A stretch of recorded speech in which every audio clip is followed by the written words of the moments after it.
It is Monday, it is noon, it's time for episode 17 of the CraigSkitz podcast, this week with Josh Flanagan. Now, you may not necessarily know Josh, but you know Josh. Josh spent many years at Rooster Teeth, a guy I tremendously respect, came up with the incredibly innovative show 10 Little Roosters, also did 11 Little Roosters, and is coming up with the sequel 4 years later called Dead Little Roosters. Josh, incredibly talented. I can't wait to share this conversation with you guys. If you are new to the channel, do me a favor, hit the thumbs up button, and of course, subscribe to the channel. I do want to let you know it is Monday, but you could be watching this the Friday before Monday if you become a patron over on patreon.com/CraigSkitz. I'm actually in the process of reworking it to where any level of support will allow you the opportunity to watch the show early. So I encourage you guys to head on over there and check it out. Just if 10% of the people who watch this show supported on Patreon, I could do this literally every day and provide more content with you guys every single day. So please head on over there and check it out. Also, you can check out my brand new venture at collaboratorclub.com. If you're a creator of any kind of content, whether it's Twitch or whether it's YouTube, you can head over there and try to find other creators to collaborate with. Please head over there and check it out. It's currently in the beta. It's going to go on for a few more weeks, and then we're going to launch in 2021. So many great tools, and we have new tools we're going to be launching very, very soon during the beta. So head over there and check it out, collaboratorclub.com. Okay, episode 17 of season 1 of the CraigSkitz podcast. Let's head over there and see what Jeff's got going on. Did I say Jeff? What the hell am I doing? Josh. Josh, stop drinking. Right there. I want to get you going. There we go. How are you? I'm good. How are you? Good, buddy. Good. You never know. You got to be quick. I know. You're gonna get me war flashbacks with that kind of stuff. I'm gonna be diving under my desk. Oh wow. We'll get there, but not right now. Usually start off a little more fluffy before we get into the dark stuff. Right. We'll see how it goes. By the way, I want to let you know that while we're recording right here, if I'm looking right here, this is it, by the way, for those of you watching the podcast, if I'm looking here, I actually can't see you. But if I look here, I see you, okay? You need to know these things because I'm looking into this camera up here. But my screen is down here. So if you're like, hey, look at this, and I'm looking like here, I can't see you. I just want you to know that. It's all smoke and mirrors. I get it. Right. It's all the part of the biz. Showbiz, that's right, magic. So, well, good, man. I'm glad we had a chance to sit down and talk. You were on my list for a while, and you hit me up. And you're like, oh, and it was like the skies parted, and we finally made it happen, which is great. So, I'm glad you're here. You've been busy. Yes, busy shooting something. Weirdly, we just shot a Rooster Teeth show, Dead Little Roosters, which is from a series that I thought was dead. We haven't made one in 4 years, and I don't technically work at Rooster Teeth anymore. I haven't worked there for about a year and a half. And so, yeah, to come back and then shoot it's been interesting. Okay, so how, what, why? Okay, so you're working on a show that hasn't been done in 4 years. Mm-hmm. Did they contact you? Did you contact them? How did this all come about? I came groveling back, and I said, please pay me. Mm-hmm. That's not so far from the truth, actually. It's a weird year. I had kind of hoped, my 2020 has not turned out like, most people's. I was kind of hoping to do a big, step up career-wise this year. And I had a bunch of projects that were ready. I had a project that was in development through Rooster Teeth with another company that would have been the biggest thing I'd ever done. And it died. It got frozen in March with like the rest of the industry, and then got killed in May. It did that classic, like they let go of the executive and then the project is like toast, like when you lose your champion, then it's gone basically. Been there. Yeah. So I was looking kind of this summer and I was like, what can I do? What makes sense to make right now? Like, given that all the big machines are kind of log jammed. And I had played with doing another Little Roosters on my own. And for those people who don't know, Little Roosters is an interactive series where you watch along, and it's kind of baked into the narrative where if you watch it and you don't care about the interaction, hopefully you don't notice it. It's just the first one was like more a Agatha Christie murder mystery, and the second one was like a spy thriller. But if you're playing along, there's all these things baked in. There's hidden QR codes. There's the clues that the characters themselves talk about. There's like narrative and character stuff, and you can pause it and scrub it. And sometimes it sends you outside the series to kind of do some scavenger hunting of your own. But ultimately you end up trying to predict who's going to die next and how, which is I kind of feel like is not a thing that's ever like hasn't really been done a lot, like in terms of using the web series itself as kind of a different medium. Right. I think that, so yeah, you're right. So 10 Little Roosters, 11 Little Roosters, right? And then now it's Hmm. Dead Little Roosters, Hmm. which is crazy. And I think it's I mean, the first one was in 2014, first with 10 Little Roosters, right? And it Yep. came back a couple years later, Yeah. 2016, right? Hmm. Yeah. Right. Yeah. Technically the beginning of 2017, but yeah. Okay. But I mean, you're right. It's something that we work on a medium that is very, as about as interactive as you can possibly be. Hmm. But interactive content is so few and far between. I mean, outside of traditional live content, there's live streamers and they're playing games, or, IRL streamers or whatever it may be. But that's different, right? There's no plot attached to a lot of those things outside of, are you going to win the game that you're playing right now? And the story attached to that. So I really admire the idea that was the original concept that you said it was obviously inspired by a murder mystery novel of Agatha Christie. But is that, number one, why were you reading Agatha Christie? Number two, how did the concept come about, and how did you deliver it to today's medium? So so I'm not a big murder mystery person, right? Like not like someone like Elise Willems is a huge murder mystery person. So she's always recommending things to me, books and movies and stuff. And I'm like, I didn't really grow up on this stuff. So it's not even really from a place of love of that genre. It's weirdly, to kind of circle back to talk about the medium, like the reason I wanted to do that show was because I was looking, it was 2014, as you'd mentioned, and I was looking at web series and going, why is, because at the time it wasn't really, I mean, Netflix and stuff was there, but it wasn't like, the streaming services weren't quite the powerhouses they were today. And so it was looking at what was a traditional webisode, which is usually just like a shorter TV show, right? YouTube series, like, oh, it's like a TV show, but it's 10 minutes instead of 30. It was Quibi before Quibi died. Was it Quibi? Right. Quibi, yeah. Quibi, yeah, whatever it was before it died. We should buy stock now. I'm all in. No, so I was looking at that and going, and in a similar way, kind of to how I think Rooster Teeth way back looked at games and saw machinima and saw that you could use this medium for something completely different. I was kind of looking at web series and going, there has to be something more you can do with this than just be a shorter TV show. Like you're able to pause, you're able to scrub, you're able to screen cap, you're able to, instantly link out to something else. And I always loved, I'm a bit of a romantic when it comes to significant others. I like to do, special surprises and whatnot. Ooh. And one of the things I've always loved doing is building scavenger hunts for girlfriends. Let's go. Let's go, man.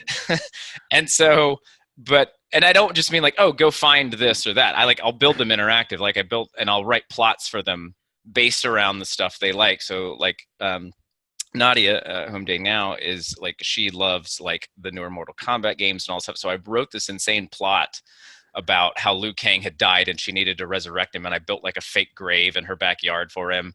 And it was all this like crazy, like she had to fight, she got all these puzzle pieces and had to put the puzzle. Once she did that, she flipped it over and there was, a code, and there were like things she had to smash, like Zelda. They were like, she had to find them and smash them open to like get the keys out. And so I guess more like an escape room, honestly, more than that. But I always loved designing that stuff, and I loved kind of swimming in people's narrative worlds. Like I could take the things that interested them, like in her case, it was like Mortal Kombat, and she loves like the Misfits show from BBC and a bunch of things. And I would just take it and write some insane narrative, and then have all these weird interactive pieces that I stole from video games, because the escape rooms are basically just video games in real life. And that was basically the genesis for 10 Little Roosters. It was like, I want to do something new with this web medium. I love making scavenger hunts based on people's interests. If I go into the Rooster Teeth lore, I can build something from this. I can build something from a universe that people love, and I can make this crazy journey where if they're paying attention, they can find all these clues along the way. Yeah, so it's this really weird path of like how I got there. It wasn't just like, oh, I want to make a murder mystery and I happen to work at Rooster Teeth. It was like, I want to reinvent this medium a little bit, and then also I like making girlfriend scavenger hunts. How can I get paid to do that? Right. Well, so, okay, there's a lot to talk about with the show, but I want to go back to the girlfriend scavenger hunts. Right? Okay. Are you, number one, what's the best one you've done, right? How long did it take you? And are you along for the ride as they're attempting to solve it? Or you just like, let them go figure it out? I think I am usually along for the ride. I am the whatever that mode that Nintendo puts in its games now, where like Luigi if you mode. die, Sure. die too many times, it's like, would you like an assist? There it is. Yeah. It's hard. It's split because I really did like the Liu Kang one because it just did a bunch of weird stuff. But there was one I built a long time ago for now ex-girlfriend. Sure. So don't tell my current girlfriend that I did such a good one for someone else. But yeah. So in college, I went to UT just south of you. I went to UNT all the time to party. So nice. I'm very familiar with your stomping grounds. But I loved Little Big Planet. And so I used it for like a bunch of stuff in the same year. I did this really fun college presentation with it where I used it. Do you remember the E3 where Sony used Little Big Planet as their presentation like of the year? No, I don't, but it sounds like something Sony would do. I'm sorry. So all the E3s kind of blend in for me after a while. Yeah, I know. I feel you. Well, so continue though. I'm sorry to put a damper on your. It's like, what kind of gamer are you, Craig? I was never a big Little Big Planet person, but it's just me, I think that goes hand in hand with just I like creating. I was like an RPG maker person too. It made total sense when you said it. I was like, oh, of course, yeah. Well, there was a year where Sony, as their E3 presentation, and I want to say it was probably right before PS3 launched, or maybe it had to be after. Sometime in like probably late 2000s, there was an E3 where their actual stage presentation was they built a Little Big Planet level and they played it on the screen behind them and someone controlled Sackboy and they kind of did it in tandem. It was really cool. It showed what you could do with it. So I stole that for a college presentation and did that I had just taking a rhetoric of video games class and I was showing like the effectiveness. You're supposed to pitch a game and I spent the whole thing, pitch a game based on like a social issue that you care about. And so mine was military centric. And so I spent the whole thing doing it in this Little Big Planet level and it was really cool. And then afterwards we showed the game and I got to kind of circle back and go see like, the effectiveness of games. You already just saw it. Like how cool was that we did it. And anyways, just blowing myself at this point. But that year I did Little Big Planet. I also did kind of a tandem scavenger hunt that I would liken to like Zelda, like Light World, Dark World mechanics. Okay. Where I built our house, like the house I was living in with my girlfriend at the time, in Little Big Planet. And if you went through it in the game, you would stop at certain points and you wouldn't be able to progress until you figured it out. But you'd be in like, oh, I'm under the bed. I'm clearly under this giant bed because he was, the size of like a cat or something. And the scale I built it. And it'd be like, okay, well now you need to go under the bed and whatever. And then that would give you the next thing that would let you unlock the Little Big Planet game. And then you go on, you're like, now I'm in the kitchen, I'm jumping over the stovetops and whatever. Oh, it's okay. It must be behind this thing in the kitchen. So now you have to put the control down, go to the kitchen, figure out where that is. So it was this weird like tandem back and forth scavenger hunt. I was pretty proud of that. You may be the most romantic person I've ever met in my life. Do you want to date? Like I'm married with 2 kids. I'll date you right now if you just start making all sorts of scavenger hunts. My God, that's. I'll see if I can open it up just for the scavenger hunts. Yeah, right. You should, man. That's your side hustle right there. Is you create you do this for guys who can't do what you do. You found a market, Josh. You found. I could be the Hitch of my era.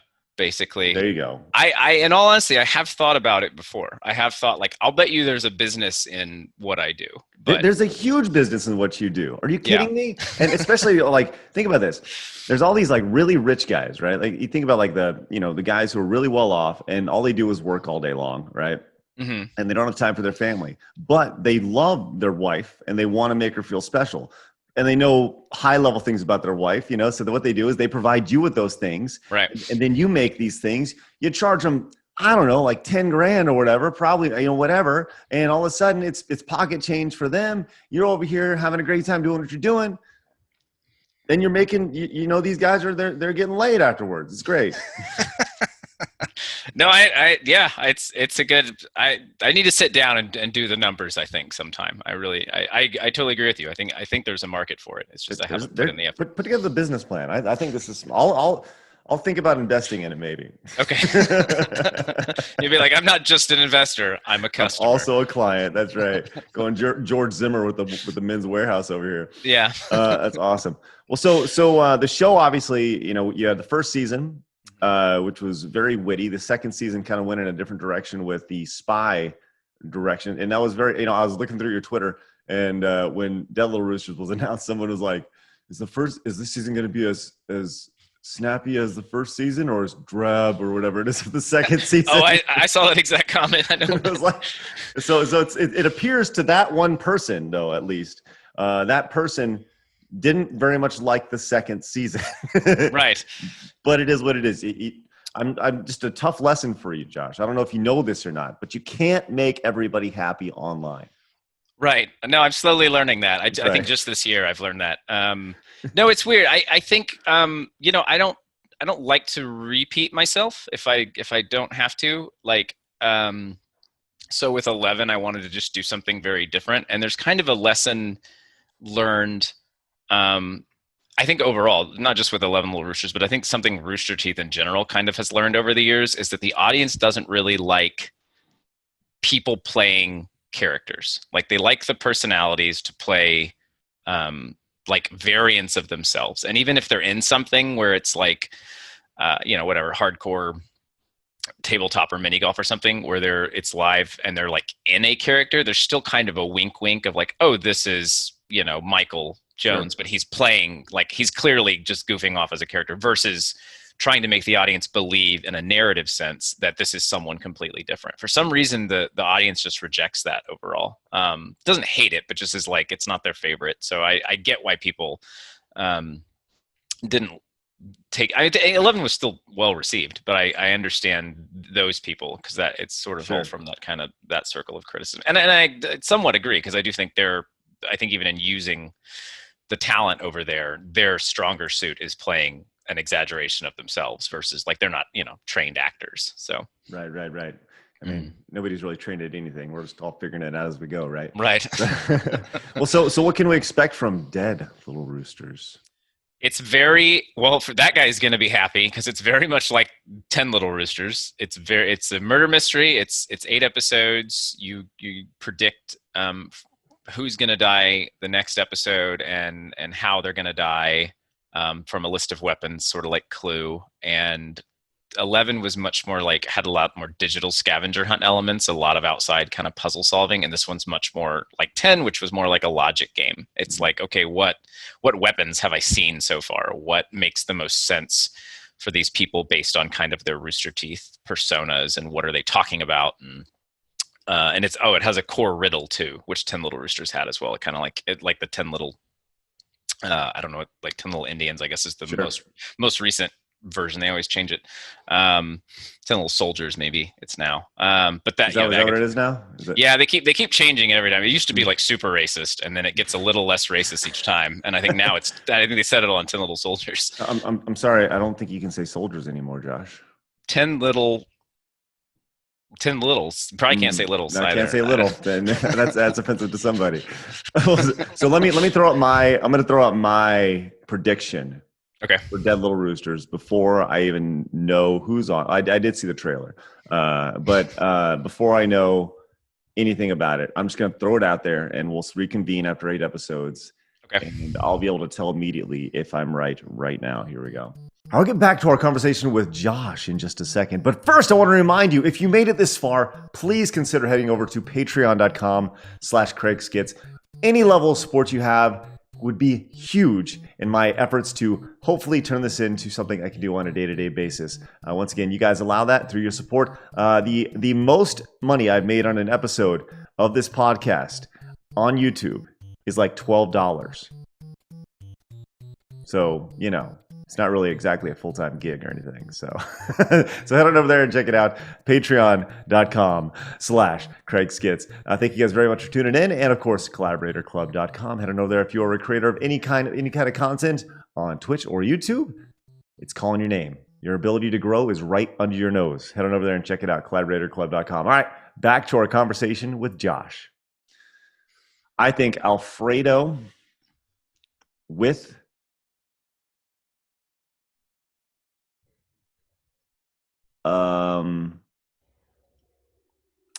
Alfredo will be the killer.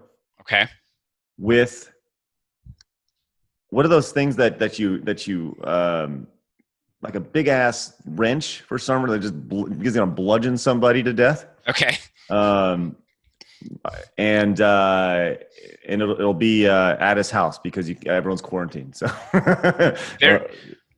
we did actually do, like, we did have to write the show with quarantine in mind, which was interesting. Like, sorry, go ahead. I'm sorry.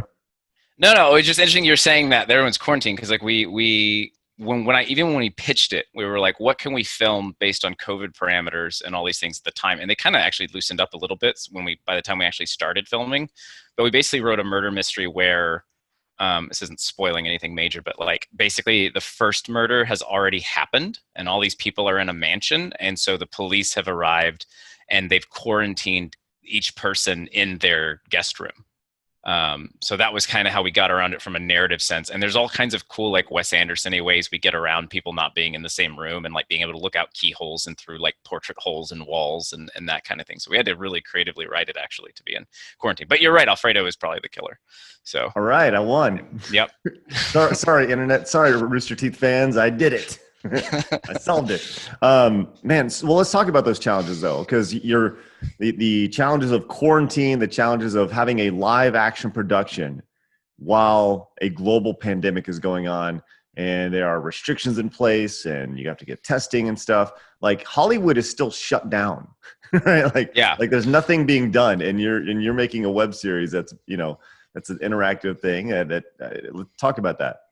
Sure. So it's, well, what's actually happened apparently in Hollywood is that like there are some things getting made, but the COVID costs are so exorbitant that they're basically picking like their surefire hits and spending all their money on that. So I assume that's what Rooster Teeth did. I assume they looked at this and went, "This is a hit. This is going to make us, this is going to double our first subscribers. We're rich." Yeah, they're going to buy Warner. Good. But they, no, it was, I mean, the COVID costs do suck. I'll say that. Like it ate a huge piece of our budget. And so in weird ways, like this might end up being the most expensive season of the show, which blows my mind, because just by comparison, this was an 8-day shoot with usually one actor on set at a time, sometimes one actor only for the whole day. Still like a solid like 15-person crew. But like, to give comparison, I mean, 11 Little Roosters was a 13-day shoot and had much bigger crew, a huge cast. Just about everybody is in that show. Like basically was at the company at the time, because I just didn't think they'd ever let me make another one. So like, I'll just go all out and put the whole damn company in it. And so yeah, it's weird. So shooting a show, normally, and 10 Little Roosters is also a 13-day shoot. So those are both 13-day shoots. This one was an 8-day shoot, same length, so same like pages count, which is nuts. So it means, I mean, there were days where like our page count was like 15, 20 pages, which is just unheard of. But because it's one person in one room, it's, it was manageable. But yeah, I mean, the COVID stuff was fine. Like we got tested 3 times a week. And then there were a lot of procedures on set. Everyone had to wear masks. There's these COVID officers who are on set, and they'll basically like bark at you if you like have your mask off, if you're not eating, or if you're like clustering too close. Or wait, I'm sorry, back up. What? Yeah, there's like, they're called Code 4, and they're like your sanitation people, and there's 1 or 2 on set at a time, and every night they also go over and they re-sanitize everything, and they're in charge of testing you. This is a real thing? Yeah, it's a real, I mean, I assume they're banking. I don't know what they did before COVID. I don't know if they just like cleaned areas or what, but they're like certified COVID people, and they hang out on set, and they just are always kind of over your shoulder, like making sure you're following procedures. Well, are these, is this a company that does this, or like is this part of a government agency, or like what happens if you say no? You know? I don't think they have authority to shut you down. I honestly don't know. Like, I know it's a private company. I believe they're called Code 4. And they have a building, their own building right now on the Austin Studios lot where Rooster Teeth is, which is where we shot. The Walker Texas Ranger reboot was also shooting at the same time. Oh, so I didn't know that was happening. I didn't either, but yeah, it is. So hold on, I'm sorry. There's a lot to unpack here. We'll get to Walker Texas Ranger in a second, but so this is a company that essentially watches to make sure you follow all the protocols that are in place.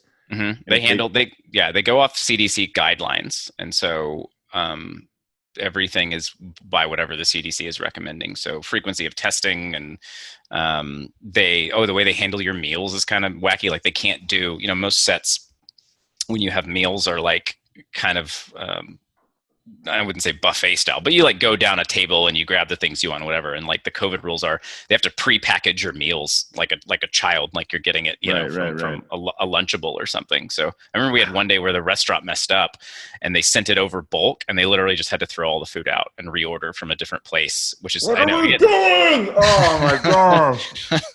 Yeah. Oh. So you're just watching your budget go up and you're like, oh God, like, wow. Yeah, it's great. It's weird. I mean, it was fine. It didn't impact the enjoyment for me. Like everyone still had a good time, and I don't think anyone felt unsafe, and obviously we didn't have anyone get sick, which is great. But it's definitely an experience.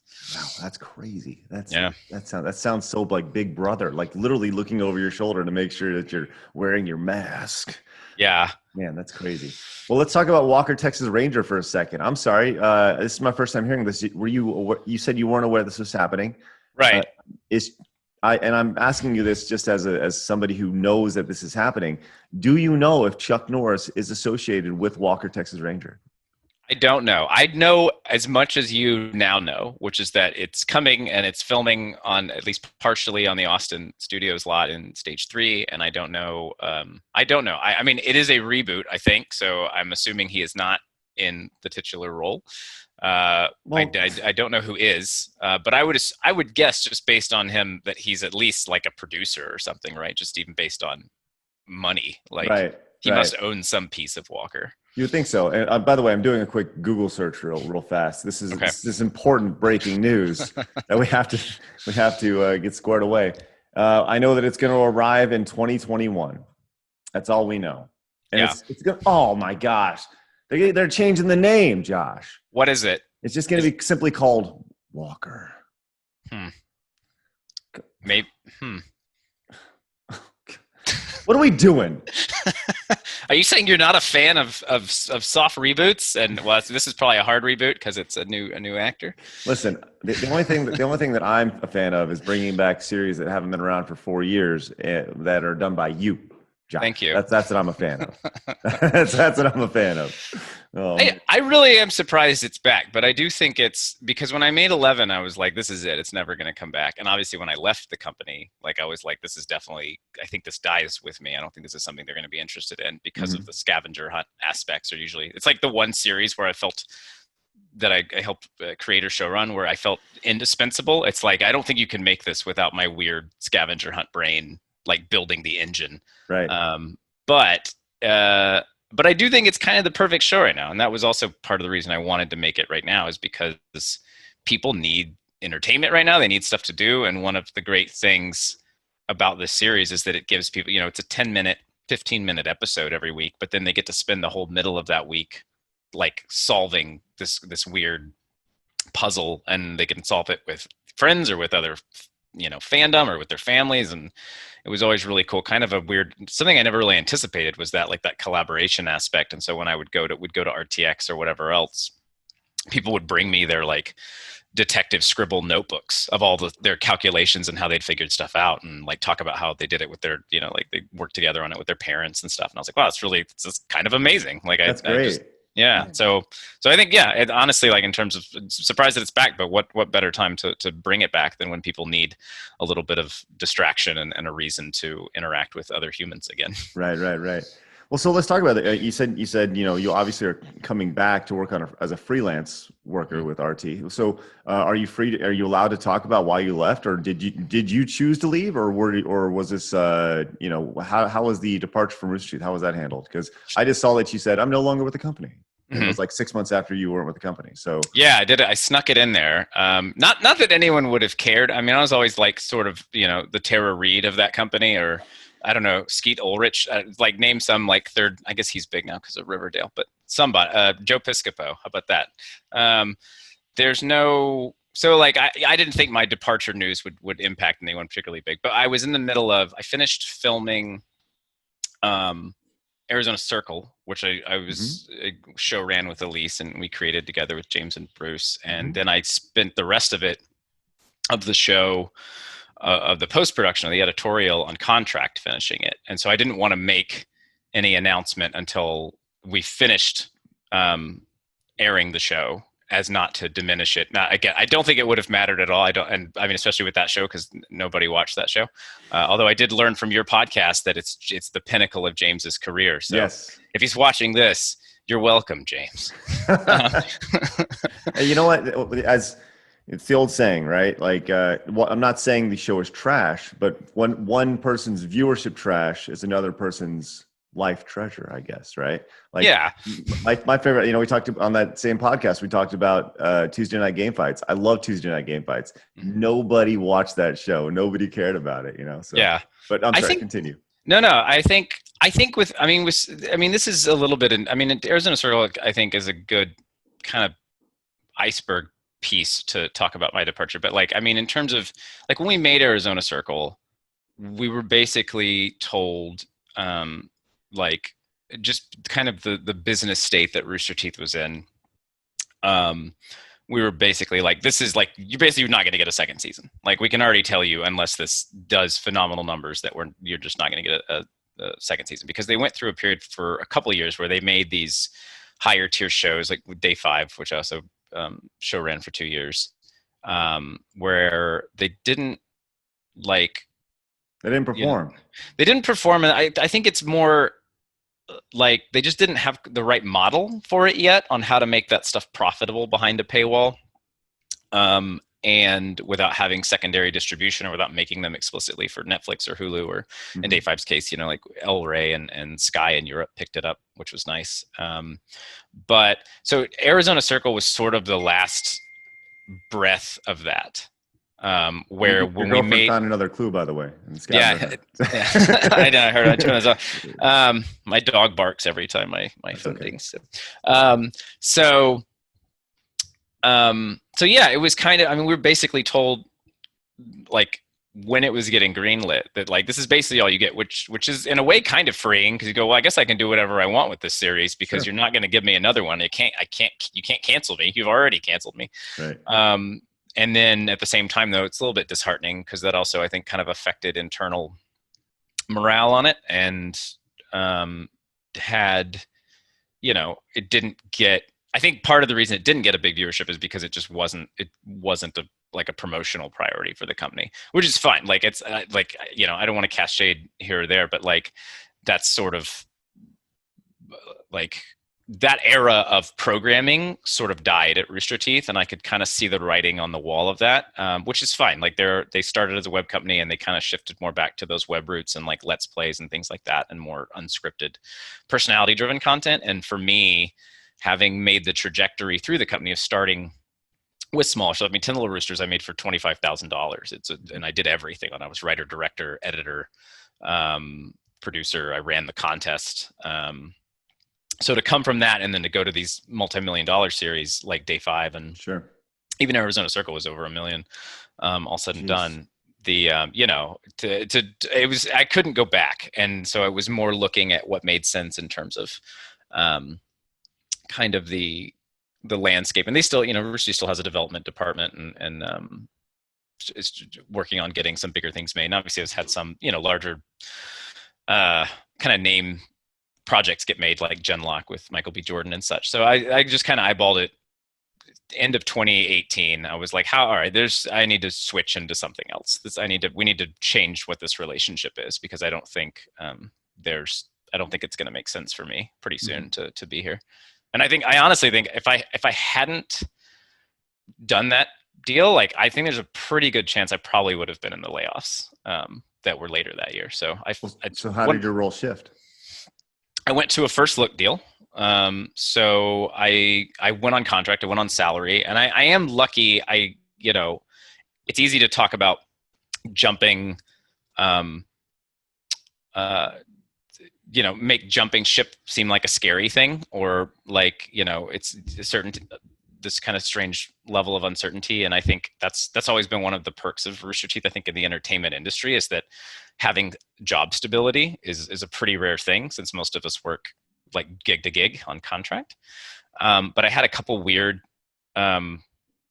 like cushions in my favor. Like one, this is like they're both sort of darker, but my dad had died the year before and hadn't left me like a huge inheritance, but he'd left me some. And so I had a cushion of cash to kind of be able to, like, okay, I can float for a while. And then I am 80% disabled from the Army, mostly for PTSD.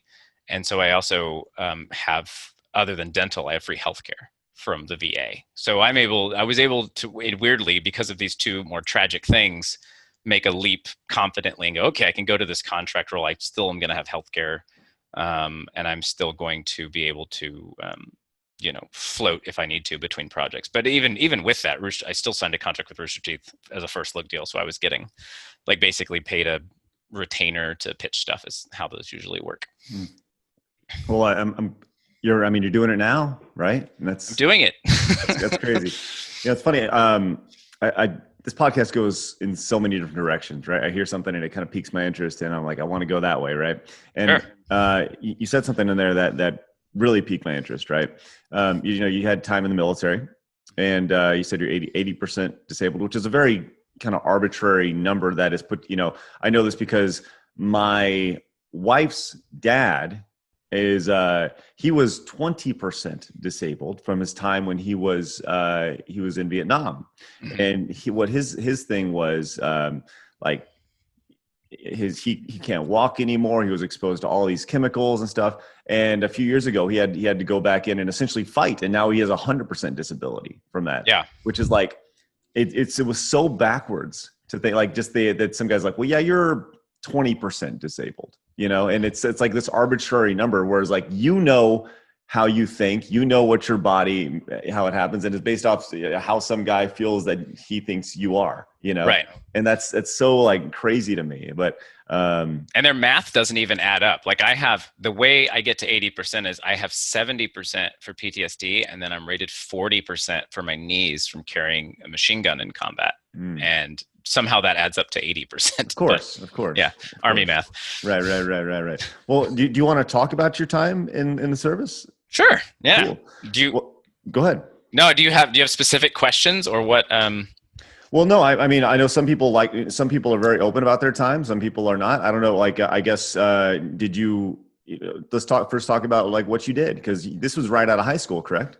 Yeah. So right out of high school. So I was, so basically, my senior year in high school, I graduated in 2002 from Georgetown, Texas, which is like 30 minutes north of Austin, which you probably know. Mm-hmm. And two things happened my senior year. One, I thought I was going to go into game design. I thought I was looking at, like, Art Institute of Phoenix and some other places, which I think is also why I circle back to interactive so much with Little Roosters and things like that. I think I'm, like, scratching this itch, because I think games in a weird way were more influential in me growing up. Like, I correlate a lot more memories with games. But I got a camcorder for Christmas. We were one of those poor families that never owned a camcorder growing up. So there's no video of me, before the age of, like, 17.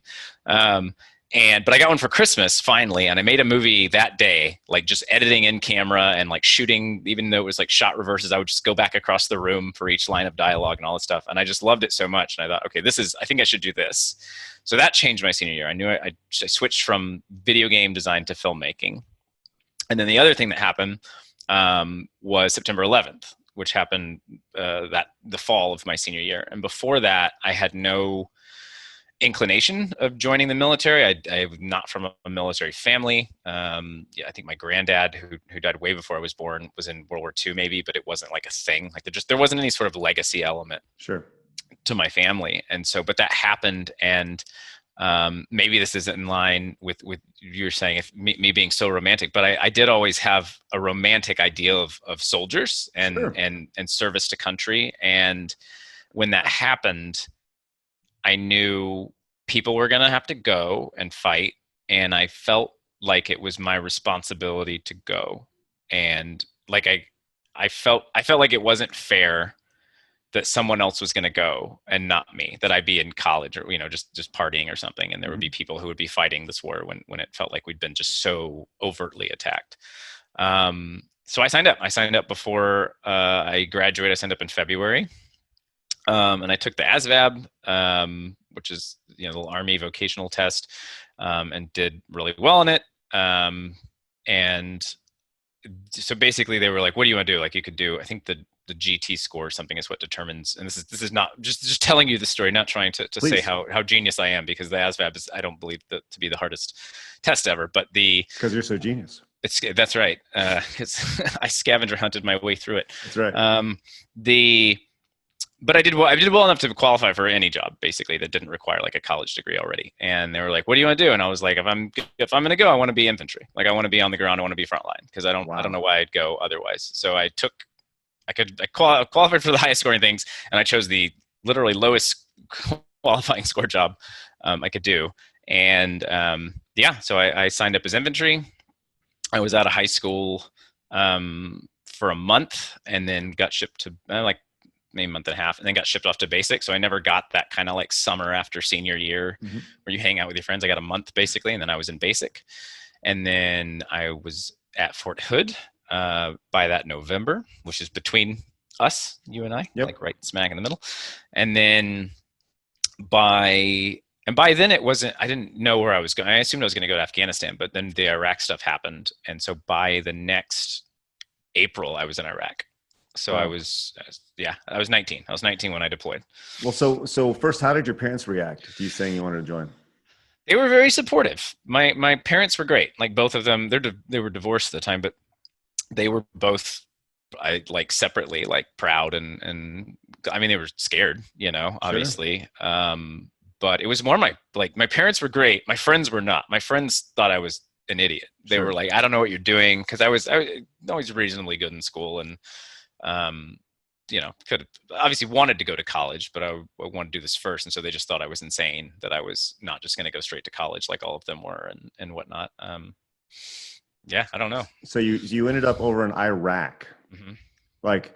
Talk about a culture. I guess, culture shock, obviously, right? Yeah. But at the same time, you're on a base for the majority of the time. I don't know. Talk about your experience there. I don't know. I don't know what I'm talking about. No, yeah. Well, I went with the initial push, right?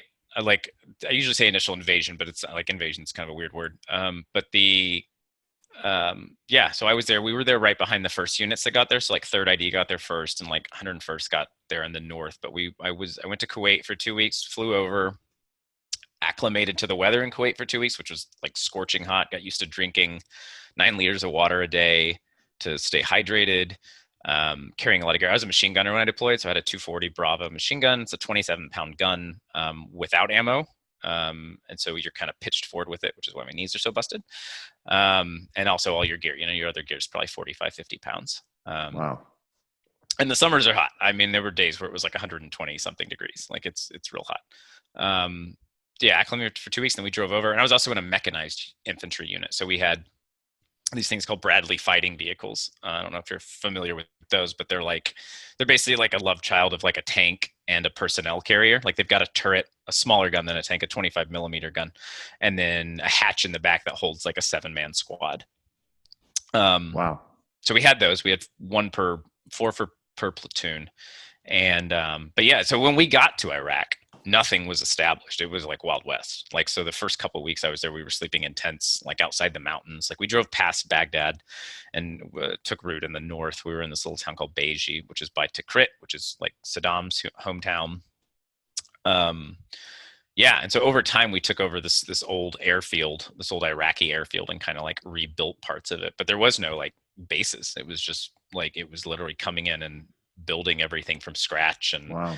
Yeah. What was the mood? Or, I mean, were you just incredibly tense the whole time, just thinking people are watching you at all times? Like, I can't even imagine Yeah. the stress level. It's very high. Right.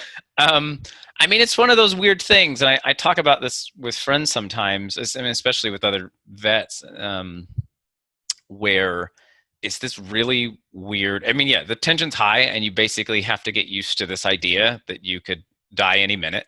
And I remember the first time, it didn't really hit me until the first time we were in a firefight. And I was still scared like before that, but the first time I was like, oh my God, I could just like drop dead, is we were in a firefight, and I had to cross this gap, and there was like a wall. It was like two alleyways basically, but there was like a short wall along one side of it. So you kind of had to like cross between these two buildings with a wall to one side of you, and the people were down the alley kind of shooting toward the wall. And so I remember running to cross the space and seeing the bullets hit the wall in front of me and like, hiss kind of smoke and dust. And I was just like, oh my God, I could totally die right now. I mean, like, you're within milliseconds of dying. Yeah. Yeah. So that's the first time I think it really dawned on me, but you do get acclimated to it in this weird way where, like, even like another example would be they used to try and mortar us at night. And so they would just lob mortars down on us on our base from like wherever. But when you are on a mortar team, typically one of you is the spotter, right? So somebody's helping you aim and telling you how to redirect your fire. So because they didn't have anyone with any sort of, high tech or eyes in a different place or whatnot, they couldn't ever really aim their mortars. They would just kind of like lob them and pray that they would hit one of us basically. And the base is pretty big, like the airfield's pretty big, but they would do it almost every night. And so at first, the first few nights, you're kind of freaked out, and you're like, there's kind of some old bunkers. So sometimes you'd kind of go crawl into like one of the old bunkers just to feel safer. You'd like sleep under a Bradley or something. But then after a while, you get kind of used to it, and you're like, the chances of them landing on me are pretty slim. I'm just going to sleep on my little cot tonight. If one comes through the roof and gets me, then I guess it's fated, but the chances seem pretty slim. And no one was ever injured by one the whole time we were there. But you get almost kind of, but with that stuff where it's like a little bit safer, even though it sounds scary, you just get so used to it where you're like, I'll take my chances. Listen, the fact that you haven't been gobbled up by some lady, you manly son of a bitch, you scavenger hunting, making, way more manly than I'll ever be. It drives me crazy. Wow. I am dating someone right now. So I know. Maybe this will be it. I get it. I'm just saying. Golly, what a man. God. I do think to touch on something I always think is fascinating on like kind of the getting used to that high stress though, is that there is a weird thing, and I'm assuming you've seen Hurt Locker. Yes? I have not seen Hurt Locker. Okay. It's too intense for me. I can't do this. I am way too much of a giant fucking pussy. Like, I can't do this. Like, listen, I'm the son of a bitch you are protecting because I'm just a giant puss. All right. Yeah. But I know that, right? And I will forever be grateful for you and your actions. So you need to know that. Well, anyway, so Hurt Locker. Yes, I'm sorry. No, you're good. I think there's a scene there's a weird thing that happens, and I think this is where a lot of like PTSD and certainly a lot of anger, I think when I came back, came from, which is that like there is a weird thing where you see people become like addicted to combat in a way, and that's something Hurt Locker talks about. Hurt Locker's got some issues as a movie, but the thing it gets really right is that these people, like, there's a weird addictive quality to it, and there's as horrible as it all sounds, there are plenty of days, maybe a piece of every day, where I miss it. I miss being in combat because there's something about being in that heightened state of alert all the time and feeling like the stakes are so high, And I mean, literally, like every day is life and death. And even if you're just sitting around doing nothing, like you're still kind of in the same like headspace. And there's just something about that that feels more real than anything back here. And there's a great piece. My favorite piece of the Hurt Locker is he goes through this thing at the end, a bomb goes off and someone gets killed. And it's this really intense moment. And then it hard cuts back. It just hard cuts and he's back in the States and he's in the cereal aisle trying to pick cereal again. And that's exactly what it feels like to come back. Like I remember the first night I got back in March of 2004. I was there almost a full year. And I went to a Bennigan's the night I got back. And it was just like, it was so surreal. And then, you'd think like a piece you would just miss the comfort and stuff, but you kind of look around and you just kind of go, this is all meaningless. Like, this is all bullshit. Like, this is, like this, none of this matters. Like sitting at this Bennigan's doesn't matter. Like, I was doing something there. I was, whatever your war politics, it's like just that sense of being, again, in like a scenario with such high stakes is really hard to come back from. And like I said, I mean, even today, there's a piece of every day where I miss it, where I'm like, yeah. Unbelievable. Like for me, I'm with you, right? I love my country. All right. I have so much respect for people like you. And like, I actually, and all servicemen and women who want to go and make that a part of their life and make it a priority. They are better people than I ever will be, you included. I will tell you this. One of the best things I ever did, I did when I was probably 10, 11 years old. I had a grandpa who served in World War II, and he was in the Navy. And he essentially cleaned jet engines. That's essentially, what he did when he was on the carriers, and made sure they were safe and clean and cleaned them and worked on the engines and stuff like that. I sat down one day for a school project. I was probably probably fifth grade, right?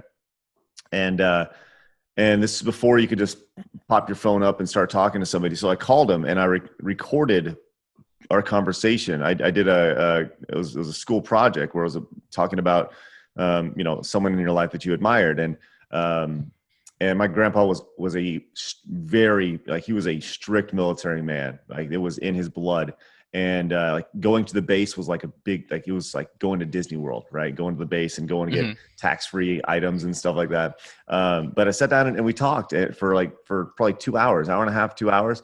And I have it all on tape and just recounting his experience of, his life and hearing him talk about those things. I feel like that's something that, for me, that was very eye-opening. He was never in combat, right? Like you, but just hearing, the different roles attached to being in the military is just fascinating to me. And I feel like, obviously you you said, you speak with other vets, about things. And but I just feel like from a civilian standpoint, it's so important to hear stories like that so where you can truly appreciate and in your appreciation for servicemen and women goes that much higher based off hearing those, because you hear, well, they're over in Iran, Afghanistan, wherever, but it's just, you hear that, you don't think about the experiences. And I don't know, man, it's mind blowing. It's mind blowing to me what you went through. I said it a million times. I can't even imagine being in that situation. It's weird. It's weird too, because it feels really recent, like in my mind still, but I realize, I mean, it's 2020. I mean, in 3 years, it will have been 20 years since I deployed to war. So I've become the grizzled, war vet, graying war vet, didn't even know it. It just went by in like a blink, but it's weird. They were also entering kind of a strange phase where, I mean, I know there are still technically people deploying, but for the most part, those wars have wound down. So it really is kind of this crystallized generation now that did the war on terror. That's kind of its own thing. Right. Well, let's shift from that. Unless is there anything else you want to talk about? No. Okay, cool. I mean, you seem pretty at ease about, sorry for the pun, but you seem pretty at ease about the situation and everything. No, I did. I've had time to absorb it, and when I first came back, I was very angry, and I honestly kind of like per the stuff we talked about, like I went when my friends didn't, and I felt like I didn't want to be the person who stayed back. I came back and basically like, hated all my high school friends because they hadn't served and they would just never understand, and I harbored a lot of that for a while. But then I learned, like I did a bunch of exposure therapy through the VA where I talked through a lot of the more traumatic like combat stuff, and then also just kind of like just even in terms of those friends, it's like I in my head I can't like there's not really a logical reason why I'm not like loathing them for not having served, but I kind of came back around and just like I just had to let go because that sort of thing will just eat you up inside. Like, and I know it sounds weird, like it seems like it should be an easy thing and you shouldn't be angry at people for it, but it's weird when you go and you have like friends. Like my roommate died, he got hit by an RPG, and so I came back with a lot of that anger of like, why did this guy die? And my friends were back here partying in college or whatnot, which isn't necessarily like a fair comparison, but like that's the mindset you're in when you come back. Well, when you came back, you did go to college. You said you went to Texas, and that's where you really exposed yourself more. You mentioned you had the video camera, and then you came back and you majored in essentially film, right? At UT. Yep. What was your UT experience like? It was good, but I was a terrible student. I really just totally flipped it, huh? Yeah, I was real good. I was like top 5% of my high school class. I did good on my SAT and all that stuff. And then when I got back to college, I was terrible. I got kicked out for a semester on academic suspension. I had like a 1.49 GPA or something and like 32 failed course hours or something. I would just quit going to class. I was in this weird, like, I couldn't figure out early on in college if I wanted to do the proper film school route and actually finish and go that way, or especially I think we here in Texas and especially at UT, like there's such like the Robert Rodriguez model where it's like strike out there, learn everything, just make a low budget thing, and there's like what do you need school for? And so I got stuck kind of between those worlds, and so there were just times I would quit going to class because I was out making some short film that I really wanted to make, and all my shorts from that era are dreadful. We show them sometimes at RTX. We have a panel, like me and the Williamses and Chris and a few others sometimes have like a embarrassing student films panel, and we'll show them. I can't even believe I blew up a semester to make this. Like I made this film called Extraction that was supposed to be like, I was like, I've been to war, I think I can film, accurately capture like the essence of combat. And so I wrote this like short about like this like black ops team rescuing a hostage in Mexico and all this stuff, and it is garbage. Like it is. I did every trope in the book. It turned out like it didn't. Having that combat experience, at least at that age, I wasn't able to channel it into the right texture, and it's just a mess. But I did finish eventually in 6 years, like a doctor, and and then I met. I mean, more important than anything at UT are the people I met there. Like that's where I met Chris Damaris and Zach Anner and a bunch of people my freshman year. I really went out of my way to, like, if I saw someone's work I liked, I went out of my way to meet that person and try and collaborate in some way with them. And so that's how I met those guys. That's awesome. That is so great. It's so funny to hear. Well, so then you ended up, so how you were at Rooster Teeth for like 6-7 years, right? You were there for a long time. Yeah, I was there from so I worked in the industry a little bit the year or two before that. I got paid to write a Mormon horror film that has not yet been made. Oh. And which is weird because they were fine with violence. They're like, yeah, we have this scene where like this ghost twists the guy's head backwards, and they're like, cool. And they're like, but you can't say goddamn. You're like, okay, that tracks.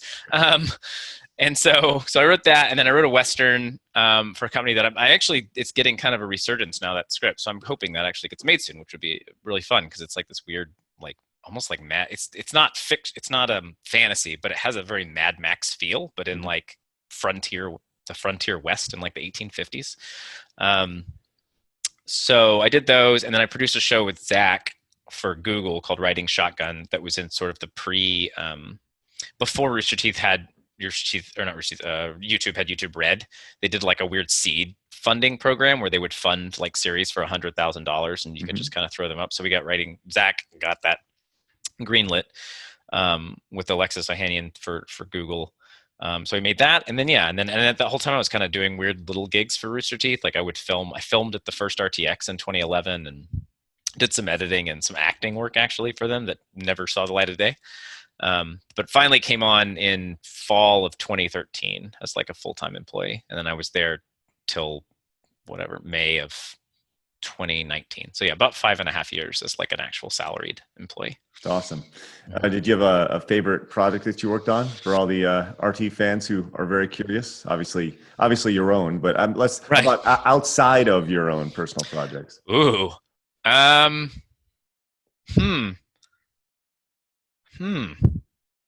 I worked on. Yeah.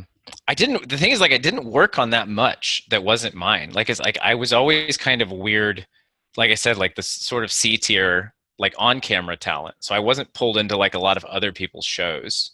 I mean, some of the shorts we did, I thought were really fun. Like Zach and his brother Brad Anner, like we made this Pizza Hut short once for Pizza Hut that I got to play like this way like overaged Hansel. Barbara was Gretel, and it was like an official Pizza Hut sponsored thing, and it was madness. Like it's one of my favorite things I've made, like starring in to this day. Like I still think it's funny, and it's got this weird twisted sense of humor, and I'm kind of shocked that Pizza Hut let us make it.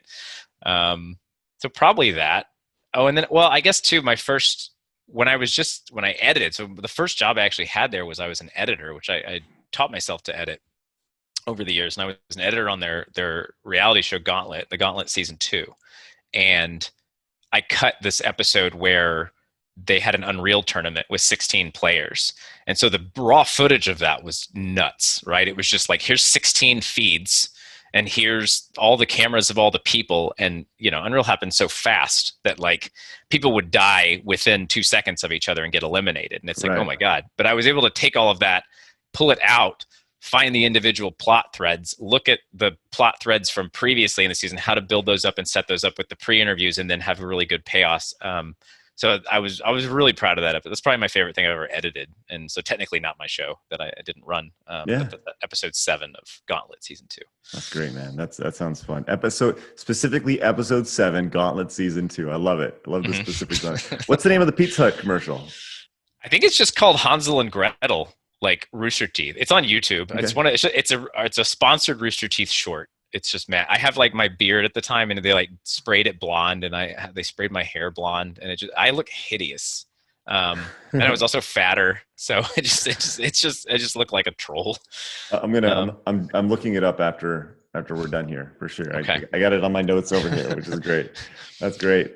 Can I say, because I touched on this briefly before we started recording, and I want to say for now, but like you and I never really got to hang out or collaborate when you were at Rooster Teeth as well, and so I don't know if I ever got to tell you that I was such a big Screw Attack fan, especially in college. Like I would watch it all the time, and it's one of those weird things where like it's strange. I don't know if you have this happen too, but I had a similar thing happen with Rooster Teeth. And I wasn't part of the Rooster Teeth community, but I remember very distinctly seeing the early seasons of Red vs. 2 when I was in the barracks in the Army. And so it is weird how the way this industry, I guess just entertainment works at all, where you kind of see people or you glimpse people and you like enjoy what they make. And then one day you're like working beside them. And It's like it's not a thing that I was ever like, I'm going to do this. I'm going to work for Rooster Teeth, I'm going to work with Screw Attack, with Craig. But then like one day you're like, oh my God, like life is weird. Like it just lines up in a certain way. There were a lot of, well, first, thank you. There were a lot of really talented people at RT that, I never had a chance to work with, that I really wish I had, but it really wasn't my decision to be able to work with those folks, which is unfortunate. We were up in Dallas, and, I think when Screw Attack came into RT, it was like, it was kind of like Daddy full screen being like, look, you guys play nice. And Rooster Teeth was like, it was one of those things where we just didn't fit into the RT puzzle.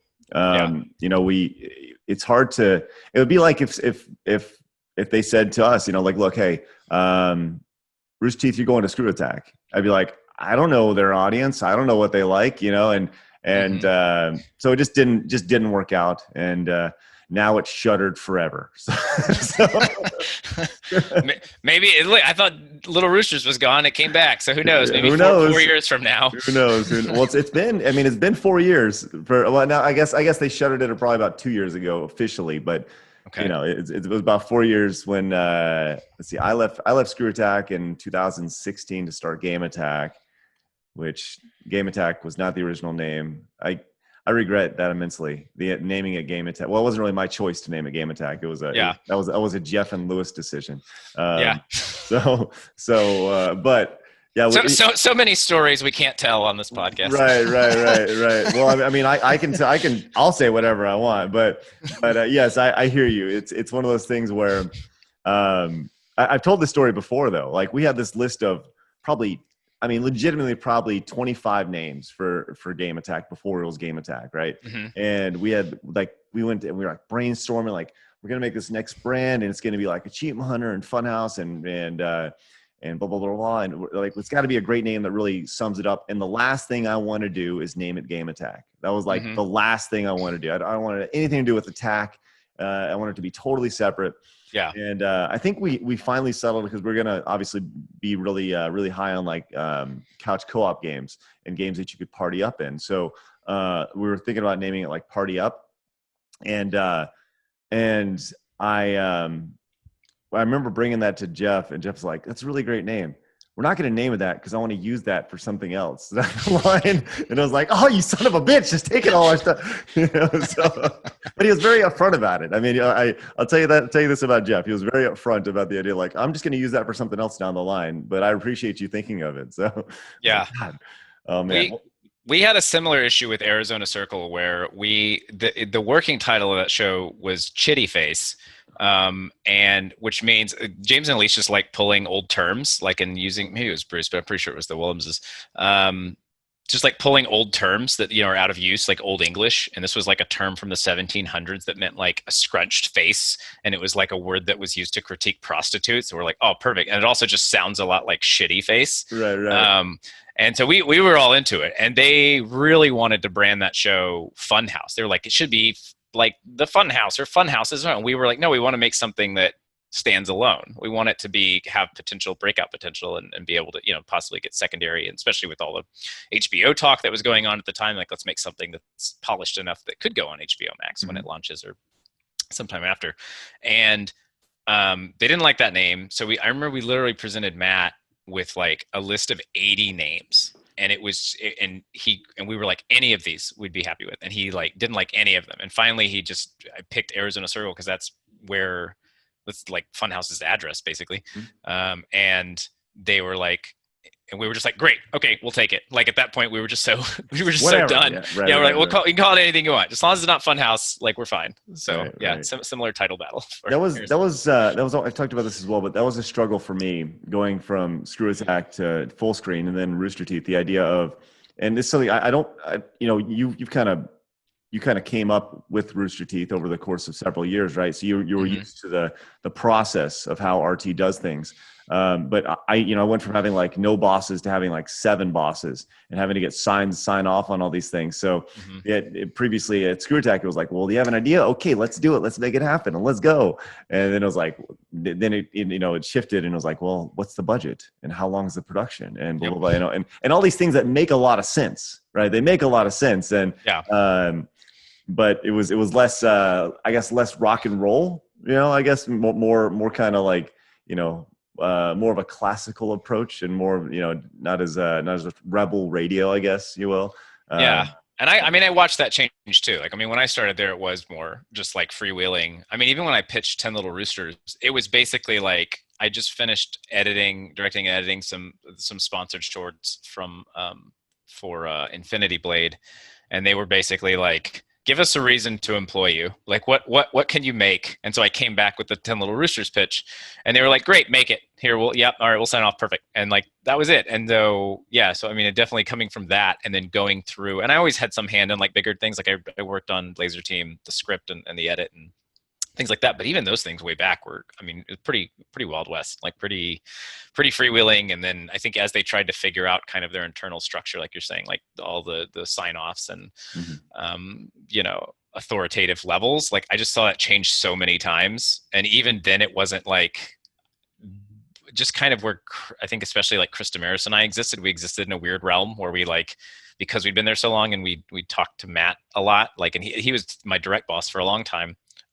It was just very weird. They'd be like, we're going to have pitch fest. And it's like, well, if I have a pitch, I'm just going to schedule a meeting, and like pitch it to whoever.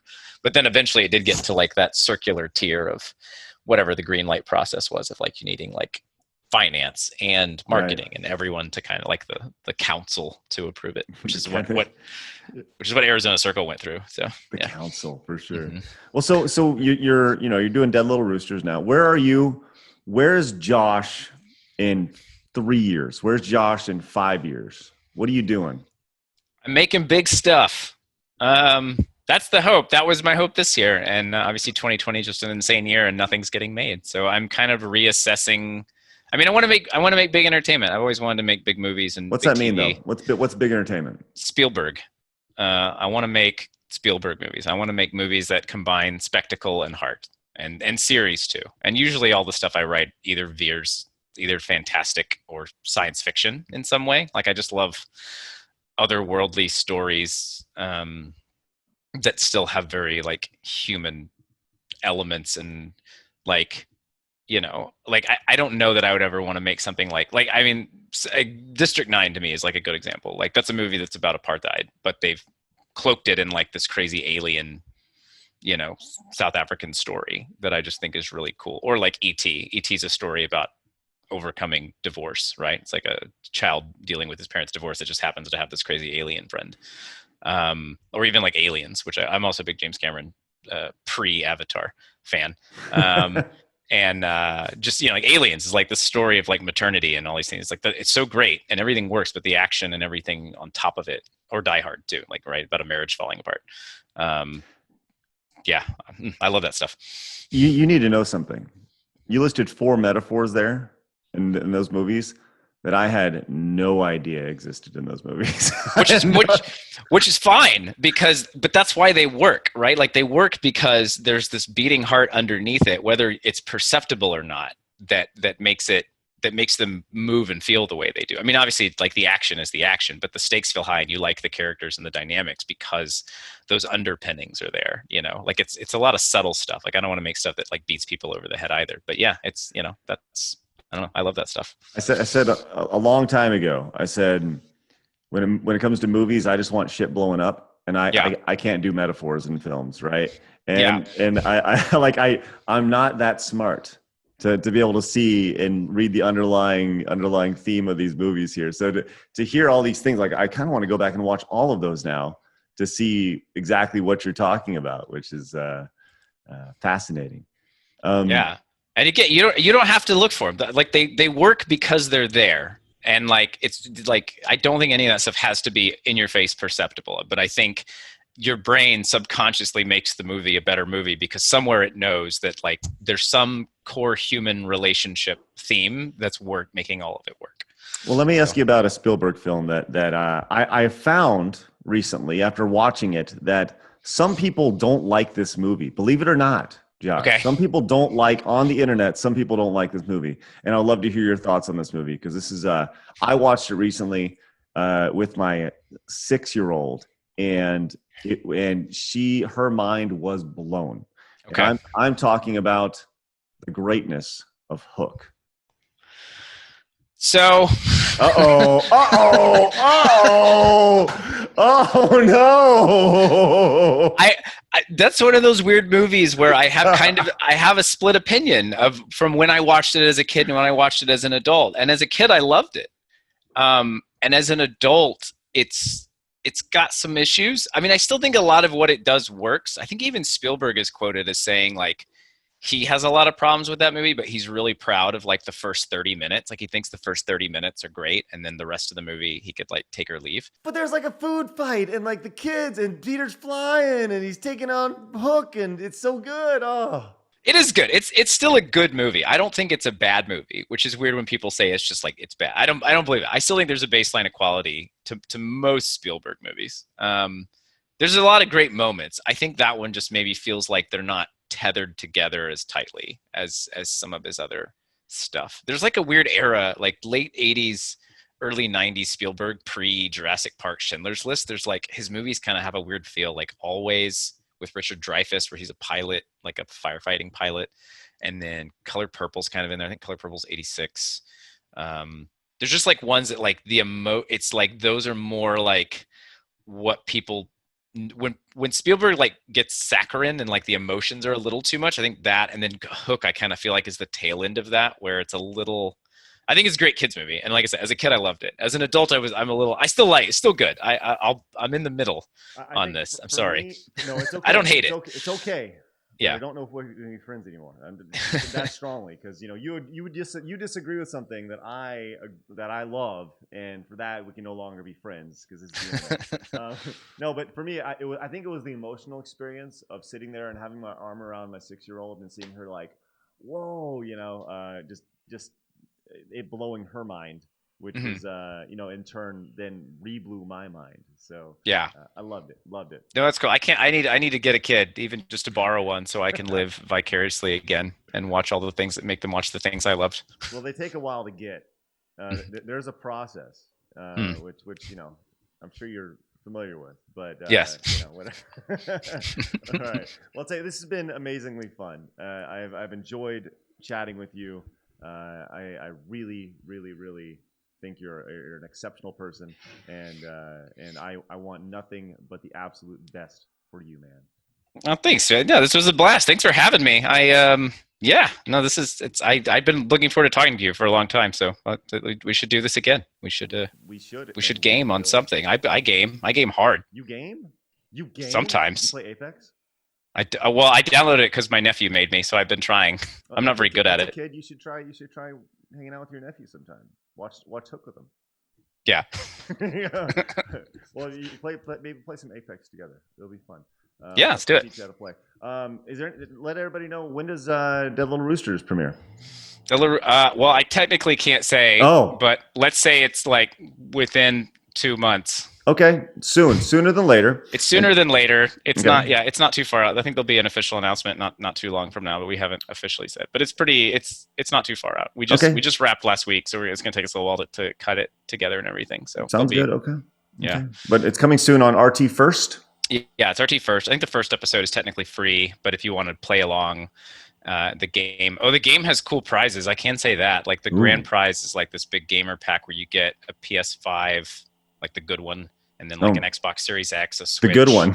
Yeah. Nice. You get like all 3 consoles basically, and then a bunch of other like side stuff, which is pretty cool. So I'm actually one of the things I'm most excited for about the series, because I've been trying to get good prizes for it for a long time for people that get all the guesses right, and I think this is the first season where we have legitimately like good stuff worth playing for. So well, I'll tell you, it's a shame that nobody's going to win it, because I've already won it, because I've already guessed, and I'm correct that it'll be Alfredo with the wrench at his apartment. Who's the survivor? There's one survivor. Who's going to survive? Michael. Okay. Yeah, Michael Jones. Michael Jones. Yeah. Okay. So it's Michael. It's finally time for Michael to shine. He needs the internet fame. Right, I know that. So I think it was smart of him to come on board this series, and I think it's going to do him really well, even if it's a backwards career move. I think he'll get a lot of Twitter followers. Awesome. So, Josh, thank you, man. Thank you, Craig. I'll tell you what, I respected Josh before this conversation, but the level of respect for him went through the roof just hearing stories about his life, and that is exactly what I want to do on this podcast. Shut up, phone. So anyways, I just want to thank you guys for tuning in. If you made it this far, consider subscribing if you're new to the channel. And also, we have new episodes every single Monday and clips of various episodes throughout the week over here on YouTube and on social media. So you can follow the show on Twitter at twitter.com/CraigSkitz and facebook.com/CraigSkitz and wherever.com/CraigSkitz. I'm trying to get everywhere. But either way, you'll find clips of the shows maybe that you missed, so you can watch them and get exposed to potentially new people that you haven't seen before. All right, guys. Once again, new episodes every single Monday at noon Central Time. New clips every single day of the week at 11 a.m. Central Time. Man, we got a lot of stuff going on here. Appreciate you guys. Thanks so much. I'll see you guys next Monday for the next episode of the CraigSkitz podcast, episode 18 of season 1. Season 1's wrapping up. It's going to be over soon. See you next Monday.